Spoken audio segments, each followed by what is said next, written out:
آلو کے فائدے اور نقصانات۔ آلو کے فائدے۔ کچھ لوگ اس ڈر سے آلو کھانا چھوڑ دیتے ہیں کہ یہ موٹاپا پیدا کرتا ہے، حالانکہ یہ اس پر سراسر الزام ہے۔ چونکہ آلو میں چکنائی یا چربی جیسی چیز کا فقدان ہے، اس لیے یہ موٹاپے کا باعث نہیں بنتا۔ موٹے آپ کسی اور وجہ سے ہوں گے یا ہو سکتے ہیں۔ ابلا ہوا آلو بغیر نمک کے کھایا جائے تو اس سے ہائی بلڈ پریشر کنٹرول کرنے میں بڑی مدد ملتی ہے۔ سینے کی جلن اور معدے کی تیزابیت میں بھی آلو کا استعمال مفید رہتا ہے۔ طب مشرق میں آلو کو سرد اور خشک تاثیر کی حامل سبزی بتایا جاتا ہے۔ یہ بھی کہا جاتا ہے کہ آلو کو چھلکوں سمیت ابال کر کھانا اسے سالن میں پکا کر کھانے سے زیادہ فائدہ مند ہوتا ہے۔ سوجن۔ کچے آلو کا رس بیرونی استعمال کے ذریعے سوجن، جوڑوں اور پٹھوں کا درد دور کرتا ہے۔ اس کا طریقہ یہ ہے کہ اس کو اتنا پکایا جائے کہ اگر یہ 1 گلاس ہے تو پون گلاس رہ جائے۔ ٹھنڈا ہونے پر اس میں تھوڑی سی مقدار میں گلیسرین شامل کر لیں، یہ اسے محفوظ بنانے میں مدد دیتی ہے۔ متاثرہ حصے کو ٹکور کرنے کے بعد اس کی مالش کی جائے۔ ہر 3 گھنٹے بعد کی مالش سوجن اور درد کو دور کر دے گی۔ جلنے کا زخم۔ اگر جسم کا کوئی حصہ جلس جائے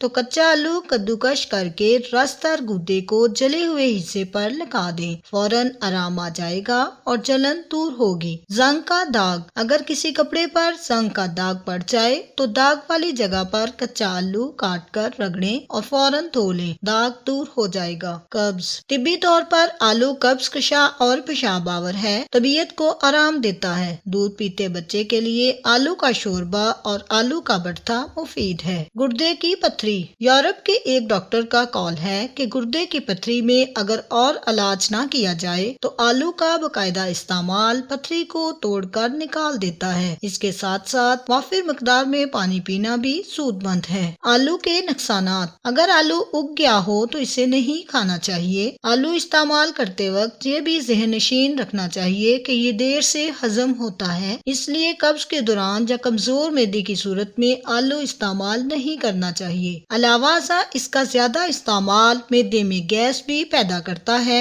زیادہ آلو کھانے سے سینے پر بلغم کی شکایت بھی ہو سکتی ہے، جبکہ شوگر ذیابیطس کے مریضوں کو بطور خاص آلو کھانے میں محتاط رہنا چاہیے، کیونکہ اس میں کاربوہائیڈریٹس کی بڑی مقدار ہوتی ہے، جس سے خون میں شکر کی مقدار بڑھ سکتی ہے۔ حکیم صاحبان کی رائے میں آلو کھانے سے گینٹھیا کے مرض کی شدت میں اضافہ ہوتا ہے۔ اس کے علاوہ آلو کا زیادہ استعمال بھی اسہال کی وجہ بن سکتا ہے۔ اگر آپ آلو کے منفی اثرات سے بچنا چاہتے ہیں تو انہیں گرم مسالے کے ساتھ استعمال کیجیے۔ اگر آپ کو یہ ویڈیو پسند آئی ہے تو لائک کریں، شیئر کریں اور نیکسٹ ٹائم کے لیے چینل کو سبسکرائب کریں۔ ویڈیو دیکھنے کا شکریہ۔